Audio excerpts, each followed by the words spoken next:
اعوذ باللہ من الشیطان الرجیم بسم اللہ الرحمن الرحیم السلام علیکم۔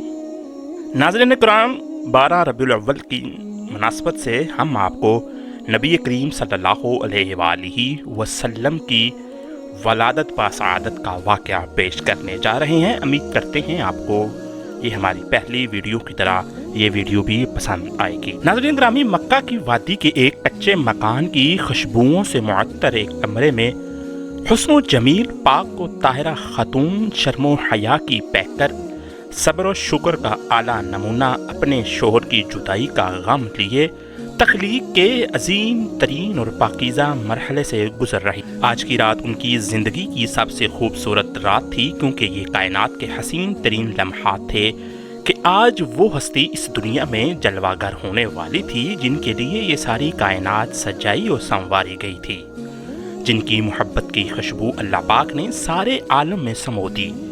وہ مرحلہ جو دیگر عورتوں کے لیے کھٹن اور دردوں برا ہوتا ہے، وہ حضرت بی بی آمنہ کے لیے نہایت آسان کر دیا گیا۔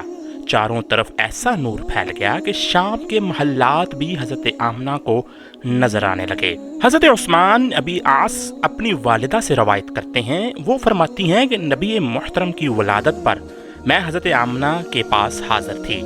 جب انہیں دراز لاحق ہوا تو میں نے دیکھا کہ آسمان کے ستارے اس قدر نزدیک ہو گئے گویا مجھ پر گر پڑیں گے۔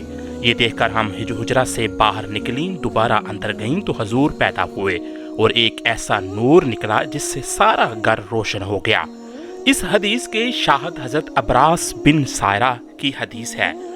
ناظرین، وہ فرماتے ہیں کہ میں نے نبی کریم صلی اللہ علیہ وآلہ وسلم کو فرماتے سنا کہ میں اس وقت خاتم النبیین تھا جب آدم علیہ السلام اپنے خمیر میں تھے، اور اس کے متعلق میں تمہیں بتاؤں گا کہ وہ یہ ہے، بے شک میں ابراہیم علیہ السلام کی دعا اور عیسیٰ علیہ السلام کی بشارت ہوں، اور اپنی والدہ ماجدہ کا وہ خواب ہوں جو انہوں نے دیکھی تھی، اور بے شک انبیاء کے والدین کو سچے خواب دکھائے جاتے ہیں، اور حضور صلی اللہ علیہ وآلہ وسلم کی والدہ ماجدہ نے نبی کریم صلی اللہ علیہ وآلہ وسلم کو جنتے وقت ایک ایسا نور دیکھا تھا جس سے شام کے محلات روشن ہو گئے تھے۔ اس حدیث کو امام ابن حبان اور حاکم نے صحیح کہا، اور امام احمد کے نزدیک ابو امامہ کی حدیث اسی کی مانند ہے، اور ابو اسحاق نے ثور سے بر روایت خالد بن مدعان حضور صلی اللہ علیہ وآلہ وسلم کے اصحاب سے بھی اسی کی مانند روایت کیا ہے، اور اس روایت میں ہے کہ اس نور کی وجہ سے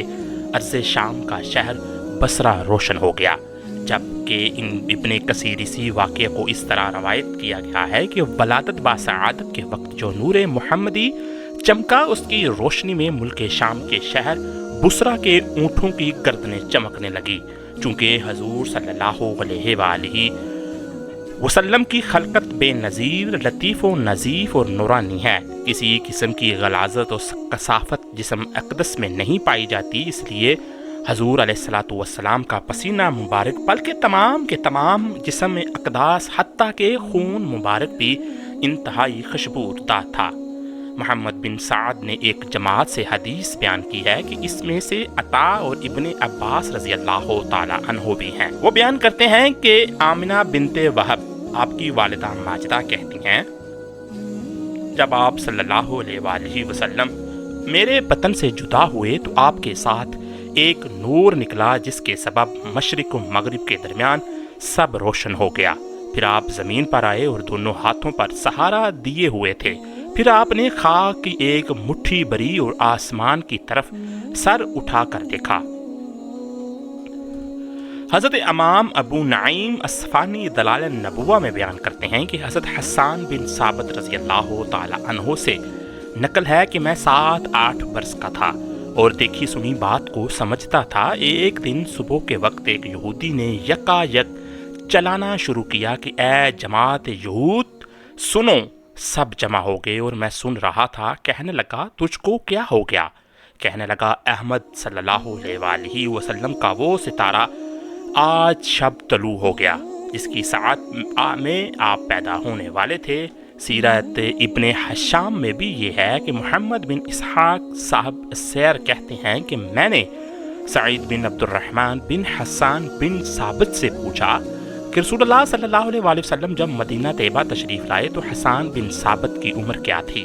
انہوں نے کہا 60 سال کی، اور حضور صلی اللہ علیہ وآلہ وسلم 53 سال کی عمر میں تشریف لائے ہیں۔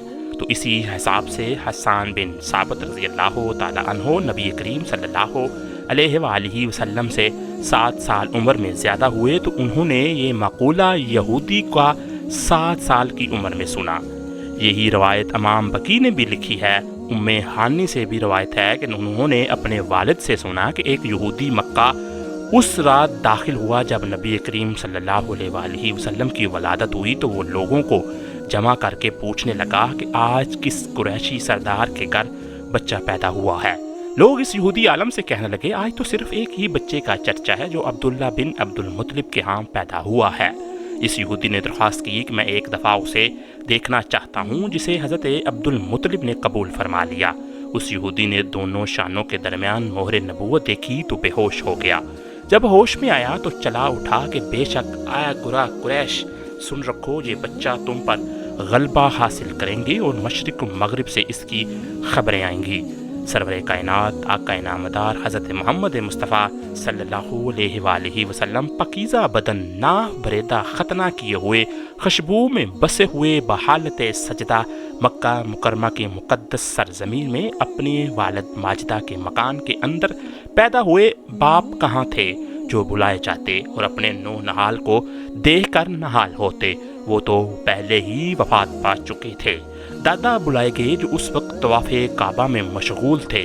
یہ خوشخبری سن کر حضرت عبد المطلب بے حد خوش ہوئے اور فرماتے ہیں کہ میں نے دیکھا ہے کہ ارکان کعبہ سے آوازیں آ رہی ہیں، اور پھر میں نے سنا کوئی کہہ رہا تھا تمہارے پاس رسول اللہ صلی اللہ علیہ وآلہ وسلم تشریف لے آئے ہیں۔ جب میں نے بتوں کو دیکھا وہ سب کے سب اوندے منہ پڑے تھے۔ پھر فرماتے ہیں کہ جب میں گھر پہنچا تو دیکھا کہ گھر کے اوپر عجیب قسم کے خوبصورت پرندے اڑ رہے ہیں، اور گھر کے اندر سے روشنی اور مشک و عنبر سے بھی بہتر خوشبو آ رہی تھی۔ اس کے بعد حضرت عبد المطلب نے واہلانہ جوش محبت میں اپنے پوتے کو کلیجے سے لگایا، پھر کعبہ میں جا کر خیر و برکت کی دعا مانگی اور محمد صلی اللہ علیہ وآلہ وسلم نام رکھا۔ ناظرین، اس کے علاوہ آپ صلی اللہ علیہ وآلہ وسلم کے عجائبات و ولادت کے یہ واقعات بھی روایت کیے گئے ہیں، جیسا کہ کسرا کے محل میں زلزلہ پڑ جانا، اس کے 14 کنکروں کا گر جانا، بحیرہ تبریہ کا دفتن خشک ہو جانا، فارس کے آتش کدہ کا بجھ جانا جو 1000 برس سے برابر روشن تھا کہ کبھی نہ بجھا تھا۔ اللہ اکبر، بے شک حضور صلی اللہ علیہ وآلہ وسلم کی پیدائش ایک معجزہ ہے۔ بے شک حضور صلی اللہ علیہ وآلہ وسلم ہی وہ پیغمبر ہیں جن کا سب کو انتظار تھا۔ آپ کی تشریف آوری کی خبر تمام انبیاء کرام دیتے رہے۔ آپ صلی اللہ علیہ وآلہ وسلم کا نام آسمانوں میں محمود، تورات میں مؤید، زبور میں ہادی، انجیل میں احمد اور قرآن میں طٰہٰ، یاسین اور محمد صلی اللہ علیہ وآلہ وسلم ہے۔